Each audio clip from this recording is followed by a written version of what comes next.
23 साल का एक लड़का लगातार अपनी 2 गेंदों पर एक ही बल्लेबाज को 2 बार आउट करता है। विकेट बड़ा था क्योंकि बल्लेबाज बड़ा था, तो खुशी में इस गेंदबाज से सेलिब्रेशन भी बड़ा हो गया। लेकिन 23 साल के उस लड़के को कहां पता था कि सिर्फ और सिर्फ 30 घंटे के अंदर उसे सेलिब्रेशन, इस जश्न की ऐसी कीमत चुकानी पड़ेगी जिसे विश्व क्रिकेट का इतिहास कभी भूल कर भी नहीं भूल पाएगा। साल 1998 में भारत, श्रीलंका और जिम्बाब्वे के बीच कोका कोला कप हो रहा था। श्रीलंका और जिम्बाब्वे को हराकर भारत पहले ही 6 अंकों के साथ फाइनल में पहुंच चुका था। जिम्बाब्वे ने भी वर्ल्ड चैंपियन श्रीलंका को लगातार 2 मैचों में रौंदकर 4 अंकों के साथ फाइनल में अपनी जगह पक्की कर ली थी। लेकिन फाइनल मैच से पहले भारत और जिम्बाब्वे के बीच ग्रुप का एक मैच अभी बाकी था। हालांकि इस मैच का कोई इम्पोर्टेंस नहीं था क्योंकि दोनों टीमों ने फाइनल में अपनी जगह पक्की कर ली थी। लेकिन क्रिकेट का हर मैच एक जंग है और जंग का हर लम्हा इतिहास की धरोहर है। इस ग्रुप मैच में जिम्बाब्वे की टीम ने पहले बैटिंग करते हुए 205 रनों का टारगेट भारतीय टीम को दिया और टारगेट बचाने के लिए जब जिम्बाब्वे की टीम मैदान पर उतरी तो जिम्बाब्वे की टीम में आज अलग ही जोश दिख रहा था। उसके 2 कारण थे। एक तो जिम्बाब्वे ने वर्ल्ड चैंपियन श्रीलंका को हराया था और दूसरा कारण था उनका हेनरी ओलंगा, जो चोट के बाद इस मैच में वापसी कर रहा था। जिम्बाब्वे का पोस्टर बॉय, जिसकी गेंद और रफ्तार किसी भी बैट्समैन को कब अपना शिकार बना ले कुछ कहा नहीं जा सकता था। इसके पहले जितनी बार भी ओलंगा भारत के सामने आया उसने पूरी भारतीय बैटिंग लाइनअप को चीर के रख दिया था। जब ओलंगा मैदान पर आया तो उसकी आंखें भूखे शेर की तरह भारतीय बल्लेबाजों को घूर रही थीं और मैच के दूसरे ओवर में अपनी डाली हुई दूसरी ही गेंद पर ओलंगा ने गांगुली का शिकार कर लिया। टीम का स्कोर अभी 10 रन से 19 रन ही पहुंचा था कि ओलंगा ने राहुल द्रविड़ का विकेट लेकर भारत की दीवार को ध्वस्त कर दिया था। राहुल द्रविड़ के आउट होने के बाद मैदान में आता है भारत का विश्वास, भारत का गुरूर, भारत का घमंड, Lord of cricket Sachin Tendulkar. कहा जाता है एक ऐसा बल्लेबाज जिसकी विकेट की चाहत दुनिया के हर गेंदबाज का सपना हुआ करता था। लेकिन आज कुदरत को कुछ और ही मंजूर था। टीम का स्कोर भी 20 रन से बढ़कर 28 रन ही हुआ था कि ओलंगा ने अपने तीसरे ओवर की तीसरी गेंद पर सचिन का विकेट ले लिया। गेंद सचिन के बल्ले का बाहरी किनारा लेते हुए विकेट कीपर के ग्लव्स में जा पहुंची। ओलंगा इस विकेट का जश्न मनाने ही वाला था कि अंपायर ने इस गेंद को नो बॉल दे दिया। ओलंगा के अरमानों को वक्त ने जैसे टुकड़े टुकड़े कर दिया था। ओलंगा एक घायल शेर की तरह अपनी एक शॉर्ट बॉल से फिर से सचिन पर प्रहार करता है और इस बार भारतीय क्रिकेट प्रेमियों में सन्नाटा छा जाता है। सचिन उस गेंद को डिफेंस करने के चक्कर में ग्रैंड फ्लावर को कैच दे बैठते हैं। भारत का घमंड, भारत का गुरूर, भारत का विश्वास भारत को मैदान में अकेला छोड़कर दुख और मायूसी के साथ बाहर जा रहा था और उसके साथ बाहर जा रही थी इस मैच को जीतने की भारत की उम्मीदें। सचिन जब बाहर जा रहे थे तो ओलंगा का जश्न इतना बड़ा था और इस जश्न में की गई हरकत इतनी घटिया थी जो सचिन को अंदर तक झकझोर कर रख देती है, क्योंकि ओलंगा जाते हुए सचिन को बुरी तरह से आंखें तरेरता है। जैसे ओलंगा की घूरती हुई आंखें सचिन से कह रही हूँ, होगे तुम महान बल्लेबाज औरों उनके लिए, लेकिन जब सामने गेंदबाज हेनरी ओलंगा हो तो विकेट देकर आंखें झुकाकर चुपचाप निकल लिया करो। ओलंगा को शायद नहीं पता था कि आंखें भी बोलती हैं, आंखें भी बातें करती हैं और आंखें भी चिल्लाती हैं और ओलंगा की आंखों का शोर सचिन के जहन तक पहुंचकर सचिन को परेशान कर रहा था। रास्ते में मिले जडेजा ने सचिन का मूड लाइट करने की कोशिश में कहा, क्या सर आज खेलने का मूड नहीं था क्या? उस वक्त सचिन ने जडेजा से बस इतना ही कहा, बस अगले मैच तक रुको। अगला मैच मतलब इस टूर्नामेंट का फाइनल मैच, जो इस मैच के सिर्फ 36 घंटे बाद प्रारंभ होने वाला था। सचिन ने बाद में खुद बताया कि ये 36 घंटे उनके जिंदगी के सबसे लंबे 36 घंटे थे। सचिन पवेलियन में लौटने के बाद सीधे नेट्स में प्रैक्टिस के लिए चले गए और वहां सचिन करीब 1 घंटे से ऊपर बाउंसर और शॉर्ट बॉल के ऊपर प्रैक्टिस करते रहे और प्रैक्टिस के बाद जब सचिन अपने कमरे में लौटे तब तक ओलंगा ने भारत के टॉप ऑर्डर को ध्वस्त करते हुए 4 विकेट लेकर मैच जिम्बाब्वे की झोली में डाल दिया था। भारत 47.4 ओवर में 192 रन बनाकर ऑल आउट हो चुका था। हेनरी ओलंगा भारत के लिए कहर बनते हुए प्लेयर ऑफ द मैच बना था। सचिन अपने होटल रूम में बैठकर बार बार उसी गेंद को विजुअलाइज कर रहे थे। वस्तुतः उस गेंद ने सचिन को परेशान कर रखा था। सचिन के तरकश में हर वो तीर था जो किसी भी गेंदबाज को धराशायी कर दे, लेकिन ओलंगा की उस एक गेंद ने, जिस पर सचिन लगातार 2 बार आउट हुए थे, सचिन के जहन में कुछ सवाल छोड़ दिए थे। पूरी रात सचिन की आंखों से नींद गायब थी। करवटें बदलकर सचिन ने किसी तरह से अपनी रात काटी और सुबह होते ही सचिन उस सवाल के जवाब के लिए नेट प्रैक्टिस के लिए चले गए। उधर जिम्बाब्वे के खेमे में ओलंगा को लेकर सचिन के इर्द गिर्द एक चक्रव्यूह तैयार किया जा रहा था। मैच शुरू होने से पहले ओलंगा एक बार फिर सचिन का शिकार करने का सपना देख रहा था। वहीं सचिन से वक्त काटे नहीं कट रहा था। सचिन बेचैन थे। उनकी नजर बार बार जाकर घड़ी की सुइयों से सवाल पूछ रही थी, अभी और कितना टाइम लगाओगे तुम लोग? खैर, वक्त कहाँ ठहरता है।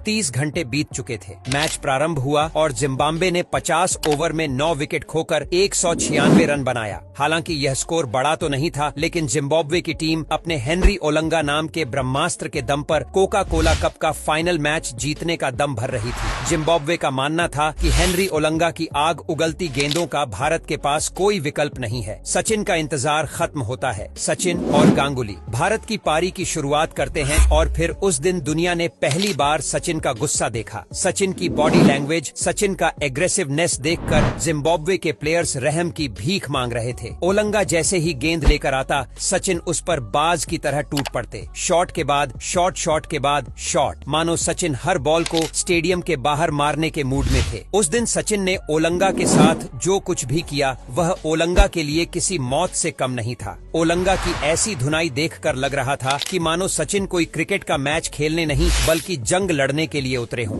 देखते ही देखते सचिन ने सिर्फ 28 बॉलों में अपना अर्धशतक पूरा कर लिया और सचिन ने सिर्फ 92 बॉल खेलकर 124 रन ठोककर महज 30 ओवर के अंदर ही जिम्बाब्वे को उसकी असली औकात बताते हुए कोका कोला कप का फाइनल मैच बिना कोई विकेट गंवाए भारत की झोली में डाल दिया था। सचिन के तेवर का अंदाजा आप इसी बात से लगा सकते हैं कि जहां सचिन के 92 बॉल में 124 रन थे, वहीं दादा ने इतनी ही गेंदें खेलकर सिर्फ 60 रन बनाए थे। जिम्बाब्वे के ड्रेसिंग रूम में सन्नाटा छाया हुआ था। ओलंगा एक कोने में सर पर हाथ रखकर बैठा अफसोस कर रहा था कि बिना मतलब उसने वह जश्न क्यों मनाया। क्या जरूरत थी उसे सोए हुए शेर के कान में उंगली डालकर उसे जगाने की। जिम्बाब्वे के ऑलराउंडर हीथ स्ट्रीक ओलंगा के पास जाकर कहते हैं, जब सचिन जैसा बैट्समैन ठान ले तो दुनिया का कोई भी गेंदबाज उसके सामने कुछ नहीं कर सकता है। निराश मत हो, सिर्फ सीख लो और जिंदगी में आगे बढ़ जाओ। कोका कोला कप के बाद जिम्बाब्वे ने पाकिस्तान के खिलाफ एक टेस्ट सीरीज खेली और ओलंगा ने एक ही पारी में पाकिस्तान के 5 विकेट लेकर यह सीरीज जिम्बाब्वे को जितवा दी। इस सीरीज में Olonga man of the series भी बना, लेकिन इस बार एक फर्क था। ओलंगा ने सबसे ज्यादा विकेट लेने के बावजूद किसी भी विकेट का वैसा सेलिब्रेशन नहीं किया। सचिन की उस धुलाई से ओलंगा को एक सबक जरूर मिल गया था। कॉन्फिडेंस वॉन्फिडेंस सब अपनी जगह पर। बिना वजह सोए हुए शेर को जगाना न उसकी सेहत के लिए अच्छा है, न उसकी टीम की सेहत के लिए।